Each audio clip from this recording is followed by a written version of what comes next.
Hello, everyone. Well, we have another NATO summit coming up, and I'm sure Ukraine will be on the agenda, but I'm not expecting much because we've had other summits and nothing happened. Trump is expected to meet with Zelensky at the summit, but again, I'm not expecting anything. Once again, this whole thing seems to be following the same scenario over and over.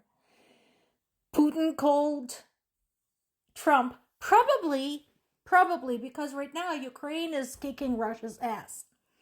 Despite Ukraine running out of air defense.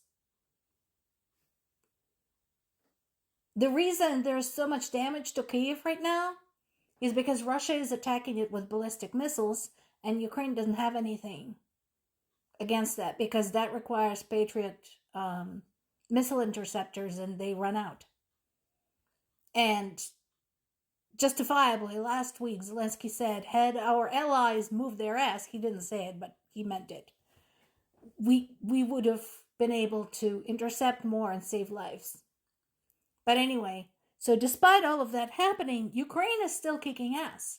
Ukraine still has Russia against the wall. Ukraine still has all of Russia, not just Moscow, not just St. Petersburg, not just the border regions, but all of Russia, suffering from record fuel shortages. And it's about to get worse. So, that's probably why Putin called Trump. And likely what he asked was, can we just freeze it where it's at? Which again would imply we want to keep Ukrainian territory that we have already invaded. And that is likely what Trump is going to push on Zelensky, and that is likely what Zelensky is going to politely decline. And then Trump's going to come home and whine that Ukraine is the aggressor and Ukraine is ungrateful, blah, fucking blah. And meanwhile, like I said, Kyiv is under attack second or third day in a row.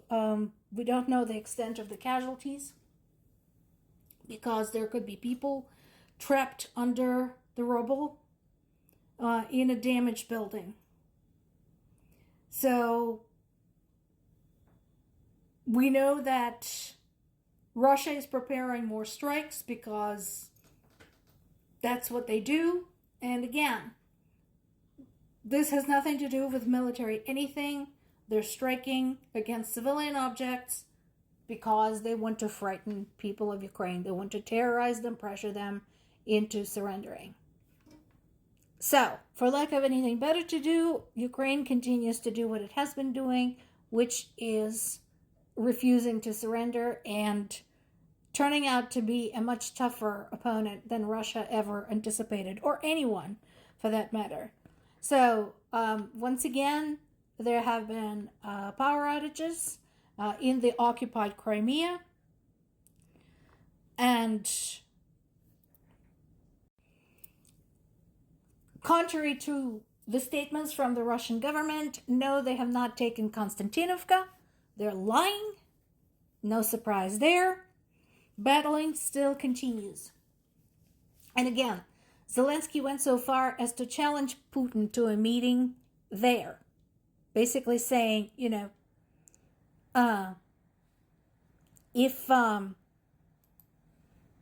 if you have full control of this town, it shouldn't be a problem for you to go meet me there, should it?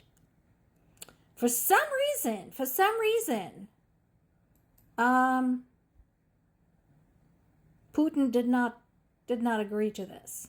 Any idea why? Interesting. And as I said, the problem of the ballistic missiles continues. And here's the problem, folks. So, I know that Ukraine will try whatever else they got. They will try to use whatever else they can. They will try to come up with new methods. But my question to you all over there in Europe, NATO territory, etc., what have you got?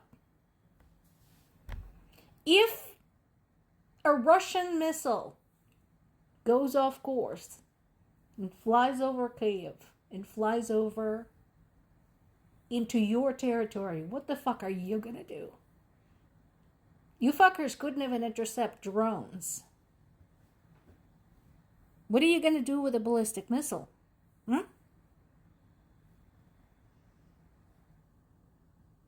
What are you gonna do? Yeah, it's easy for you all to sit back and say, well, it's too bad, so sad, we just can't move quite fast enough. Yeah, you can. But again, and I've been saying this so many times, and I will continue saying this,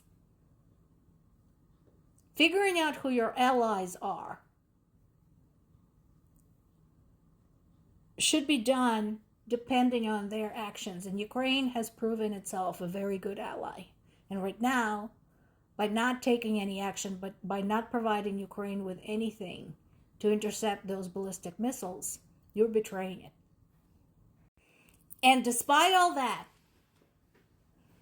Ukraine is still able to pull off shit like this. So Ukraine had struck another huge oil refinery. This is Russia's largest, in Omsk, 2,500 kilometers away from the border. 2,500 kilometers, that's around 1,550 miles.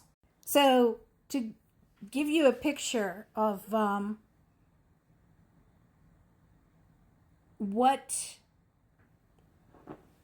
that distance is, so if we are talking about a straight line air distance, that's how long it is from Ronald Reagan Washington National Airport to Miles City, Montana, in a straight line. That's how far it is. So this was the last of Russia's 11 largest gasoline producers in Russia. And there is now a fire. Primary refining unit was hit. We'll see what it means. I'm sure information about the extent of the damage is being suppressed. Wouldn't surprise me at all. But that is the one to watch, because we're getting close to Russians basically having to get from here to there on foot or on horseback. And once again, despite the best efforts by the Russian government to suppress information that comes out about the strike, they can't suppress tons and tons and tons of videos, photographs, with commentary, usually profanities, of the strikes as they happen and the fire that followed, observed right there from the ground. The refinery in Omsk was not the only one that got hit. There was another one that got hit in Yaroslavl, and that included their refinery and the pumping and dispatch stations. So again, it doesn't matter how much oil you have. It does you absolutely no good if you cannot refine it, you can't process it, you cannot pump it, you cannot deliver it, you cannot transport it, you generally can't get it to where it finally goes into somebody's gas tank. And that is the position Russia is in right now. More to come.